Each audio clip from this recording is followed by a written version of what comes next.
दोस्तों, हम सभी जानते हैं कि जगत के पालनहार भगवान श्री विष्णु अत्यंत शांत और सौम्य स्वभाव के हैं। लेकिन क्या आप जानते हैं कि भगवान विष्णु के कुछ रूप ऐसे भी हैं जो अत्यंत उग्र और क्रोध से भरे हुए हैं। भगवान श्री हरि का ऐसा ही एक महाशक्तिशाली और उग्र अवतार है भगवान परशुराम। आज के इस वीडियो में हम जानेंगे उन्हीं की कहानी। भगवान परशुराम, जो न केवल विष्णु जी के छठे अवतार हैं, बल्कि वे अष्ट चिरंजीवियों में से एक हैं, यानी वे आज भी इस पृथ्वी पर जीवित हैं। तो चलिए शुरू करते हैं उनके जीवन की यह अद्भुत गाथा। भगवान परशुराम का जन्म भृगु वंश में महर्षि जमदग्नि और माता रेणुका के घर हुआ था। जन्म से ब्राह्मण होते हुए भी उनके भीतर एक योद्धा का तेज था। उन्होंने बचपन में अपने पिता और अन्य महान ऋषियों से वेदों और शास्त्रों का गहरा ज्ञान प्राप्त किया। लेकिन अधर्म के नाश के लिए केवल शास्त्र काफी नहीं थे, शस्त्र भी जरूरी थे। इसलिए उन्होंने देवाधिदेव महादेव की घोर तपस्या की। उनकी भक्ति से प्रसन्न होकर शिवजी ने उन्हें अपना दिव्य अस्त्र परशु यानी कुल्हाड़ी प्रदान की, जिससे वे परशुराम कहलाए।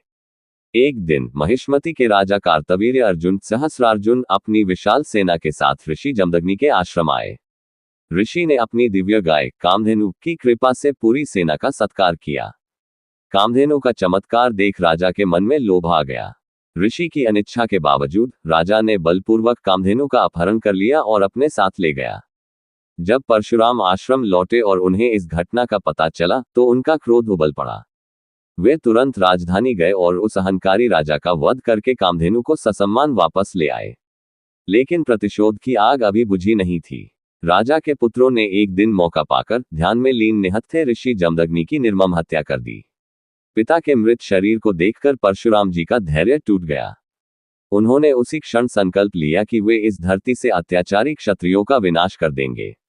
उन्होंने अपना परशु उठाया और एक नहीं, दो नहीं, बल्कि 21 बार पृथ्वी को दुष्ट क्षत्रिय राजाओं से शून्य कर दिया। अंत में अन्य ऋषियों के अनुरोध पर उनका क्रोध शांत हुआ।